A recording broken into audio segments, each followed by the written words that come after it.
पावक सरसुबाहु पुनि मारा,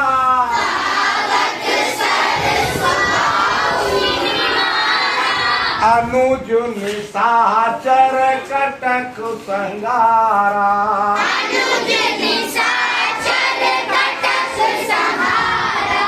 मारे असुर द्विज निर्भयकारी,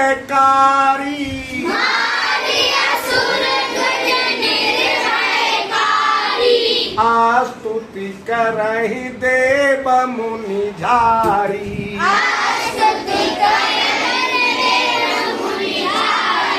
पावक सरसुबाहु पुनि मारा,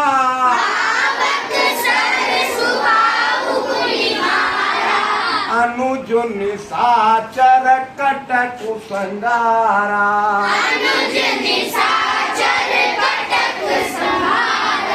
मारे असुर तुज निर्भयकारी,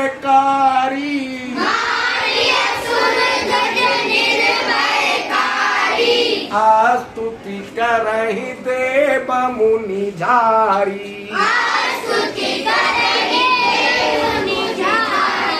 आपको हम बता चुके हैं, मुनि विश्वामित्र ने यज्ञ करना आरंभ कर दिया। राम और लक्ष्मण ने यज्ञ की रखवाली करना शुरू कर दिया।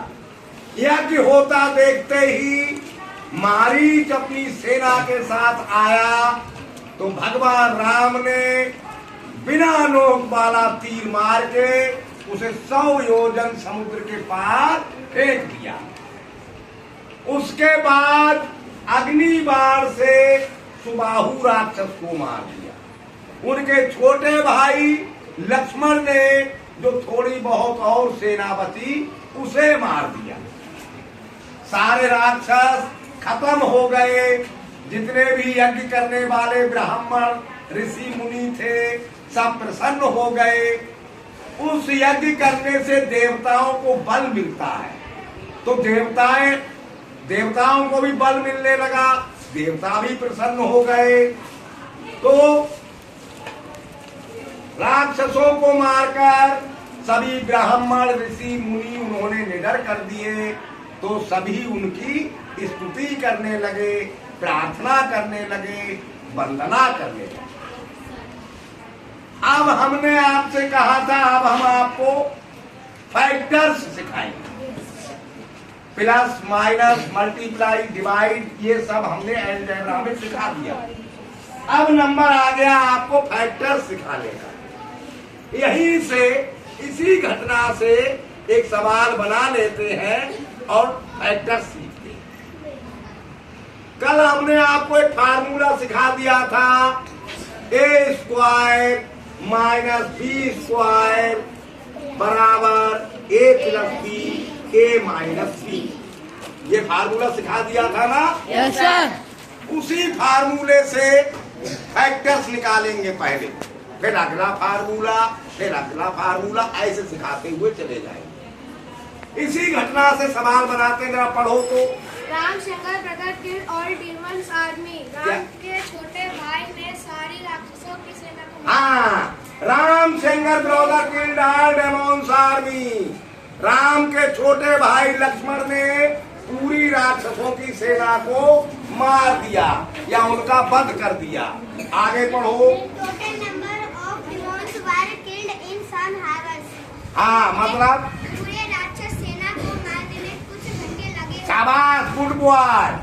पूरी राक्षसों की सेना को मारने में कुछ घंटे का समय लगा। अगला नंबर। If total demons in army be x square minus 4। हाँ, यदि पूरे राक्षसों की सेना x स्क्वायर माइनस 4 हो। हाँ, यदि राक्षस सेना में कुल x स्क्वायर माइनस 4 थे तो आगे पढ़ो, किसका नंबर है? Then what the possibility of total hours and per hour killed demons? हाँ, तो क्या संभव हाँ, है? हाँ, टोटल आवर हाँ, कुल घंटे कितने घंटे होना संभव है। हाँ, और पर घंटे कितने राक्षसों का मारा जाना संभव है। यदि कुल राक्षसों की सेना x² -4 हो तो कुल घंटे कितने हो सकते हैं, क्या क्या संभावना हो सकती है, और हर घंटे कितने राक्षसों के मारे जाने की संभावना हो सकती है। कई संभावनाएं हो सकती हैं। वो संभावनाएं इस नंबर का फैक्टर्स होंगी। नहीं समझे? समझ गए। इस नंबर के जितने फैक्टर्स होंगे उतनी ही संभावनाएं कुल घंटों के होने की होंगी, उतनी ही संभावनाएं पर घंटे मारे जाने वाले राक्षसों की होंगी। तो इसके फैक्टर्स निकालो, फिर समझ में आ जाएगा कितने घंटे पॉसिबल है और कितने पर घंटे मारे जाने वाले राक्षस पॉसिबल है। आप बताइए। सर जी x² -4 x² -4 इक्वल 4 बराबर x² हाँ, देखो x² -4 ये इक्वल हो सकता है x² -2², क्योंकि 4 का मतलब 2² होता है। समझ गए? Yes sir. हाँ जी भाई साहब बताइए। a² -b² हाँ, ये फार्मूला होता है a² -b² बराबर a + b a - b। शाबाश, गुड हुआ, ये फार्मूला होता है। अगला नंबर बताइए। x²